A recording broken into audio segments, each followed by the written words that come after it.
नमस्कार, बहुत स्वागत। शुरुआत करेंगे महाकुंभ से जुड़ी खबर के साथ। उत्तर प्रदेश के प्रयागराज में महाकुंभ मेले में मंगलवार की देर रात भगदड़ जो मची उसमें 30 लोगों की जान चली गई है। पुलिस का कहना यह है कि अखाड़ा मार्ग पर भगदड़ भीड़ बढ़ने की वजह से हुई। भीड़ बढ़ने के चलते बैरिकेड टूटा। इस वजह से बैरिकेड के आसपास सोए हुए लोगों पर भीड़ चढ़ गई। क्या वाकई सिर्फ यही वजह है? देखिए।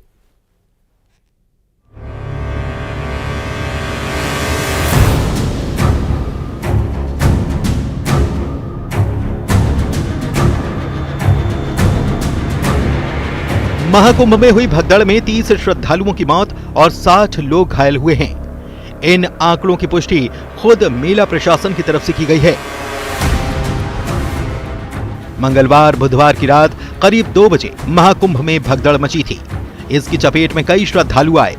हादसे के तुरंत बाद कई एम्बुलेंस मौके पर पहुंच गई थी। आनन फानन में घायलों को इलाज के लिए ले जाया गया और भीड़ के लोग बैरिकेड्स बांधकर दूसरी तरफ ब्रह्म मुहूर्त के स्नान का इंतजार कर रहे श्रद्धालुओं को कुचलना शुरू कर दिया। यद्यपि प्रशासन ने तत्काल राहत और बचाव कार्य करते हुए ग्रीन कॉरिडोर बनाया और एम्बुलेंस के माध्यम से लगभग 90 घायलों को अस्पताल तक पहुंचाया, परंतु इसमें से दुर्भाग्यपूर्ण तरीके से 30 श्रद्धालुओं की दुखद मृत्यु हो गई है। हादसे के 16 घंटे के बाद मेला प्रशासन की तरफ से प्रेस कॉन्फ्रेंस कर हादसे का अपडेट दिया गया। मृतकों की संख्या बताई गई, घायलों के इलाज की व्यवस्था की जानकारी दी गई। साथ ही ये भी बताया गया कि हादसा क्यों, कैसे और किस वजह से हुआ था।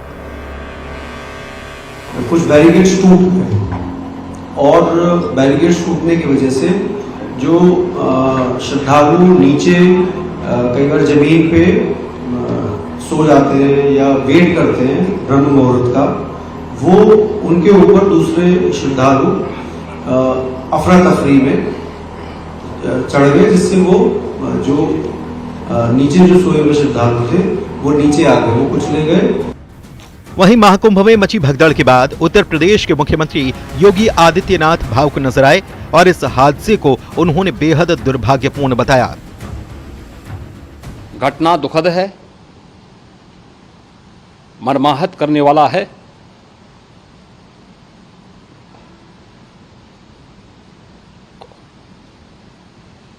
उन सभी परिजनों के प्रति हमारी पूरी संवेदना है। संगम क्षेत्र में फिलहाल हालात सामान्य हो चुके हैं, लेकिन महाकुंभ में स्नान के लिए न सिर्फ श्रद्धालुओं की भारी भीड़ अब भी वहां मौजूद है, बल्कि श्रद्धालुओं के प्रयागराज पहुंचने का सिलसिला भी बदस्तूर जारी है। श्रद्धालुओं की भारी भीड़ को देखते हुए उत्तर प्रदेश की सीमाओं को 4 पहिया वाहनों के लिए बंद कर दिया गया है। ये तस्वीरें रीवा की हैं, जहां पर दूसरे प्रदेशों से आने वाले तीर्थ यात्रियों को रोका गया। रीवा जिले में बेला, मनगवा और चाक घाट में हजारों वाहनों को रोका गया, जिससे प्रयागराज में भीड़ को नियंत्रित किया जा सके। भीड़ नियंत्रित होने के बाद इन रोके गए वाहनों को छोड़ा जाएगा। रीवा में जिन जिन स्थानों पर श्रद्धालुओं के वाहनों को रोका गया, वहां उनके पानी, दवा और ठहरने की व्यवस्था प्रशासन की तरफ से की गई है।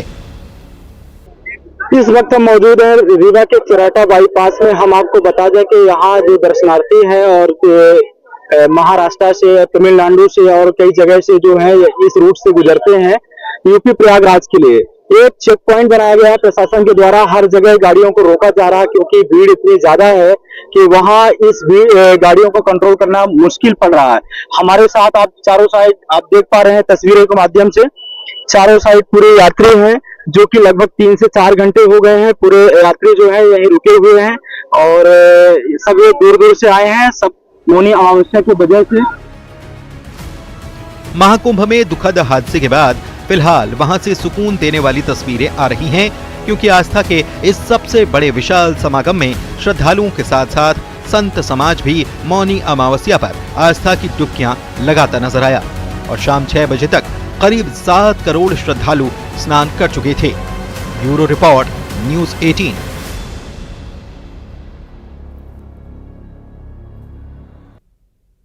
और अब आपको बताते हैं कि महाकुंभ में हादसे को लेकर क्या थ्योरी सामने आई है, आखिर महाकुंभ में कैसे भगदड़ मच गई और देखते ही देखते 30 लोगों की जान चली गई, क्या है इसके पीछे की थ्योरी, आइए बताते हैं।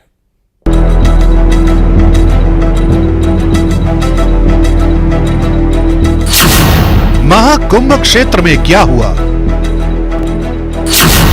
कैसे आस्था के समागम में हादसा हुआ, क्या है घटना की पूरी थ्योरी। इन सवालों का जवाब तलाशने से पहले उस अद्भुत मौनी अमावस्या की ये तस्वीरें देखिए, जिसकी धार्मिक और आध्यात्मिक मान्यताओं ने करोड़ों श्रद्धालुओं को प्रयाग नगरी तक पहुंचा दिया है।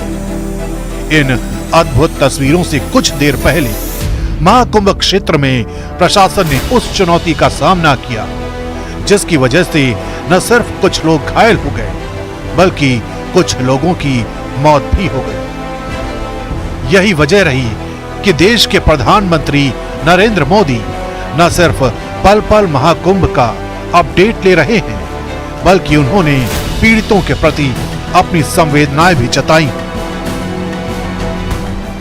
महाकुंभ में जो दुखद हादसा हुआ है, मैं प्रभावित परिवारों के प्रति संवेदना व्यक्त करता हूं और घायलों के जल्द स्वस्थ होने की कामना करता हूं। मैं यूपी सरकार के साथ निरंतर संपर्क में हूं। लेकिन हादसे के पीछे की थ्योरी क्या है? कैसे अचानक महाकुंभ में भगदड़ जैसे हालात बन गए? इसके पीछे अलग अलग वजहें बताई जा रही हैं। 1 से 2 बजे के बीच भगदड़ की खबर आई। भगदड़ के पीछे अफवाहों का जिक्र किया गया। मौनी अमावस्या पर बेहिसाब भीड़ थी। ये भीड़ संगम नोस पर जाना चाहती थी। भीड़ के वन साइड मूवमेंट से प्रेशर बना। इसी प्रेशर के बीच भीड़ ने बैरिकेडिंग पार करने की कोशिश की। नतीजा ये हुआ कि बैरिकेडिंग टूट गई। खबर यह भी आई कि चेंजिंग रूम का गेट गिरने से हादसा हुआ।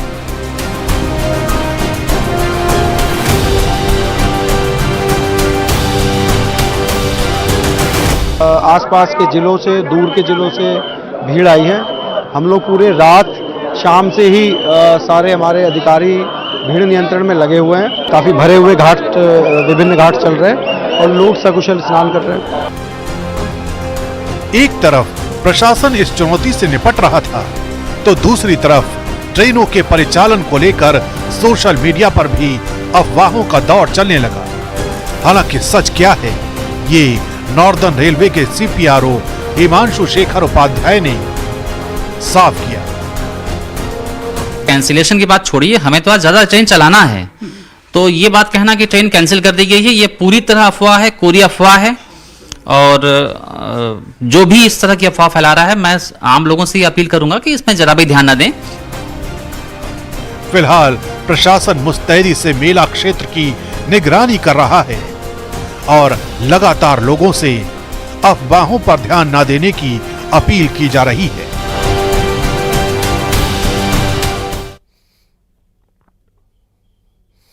और अब दास्तान एक नाबालिग लड़की की,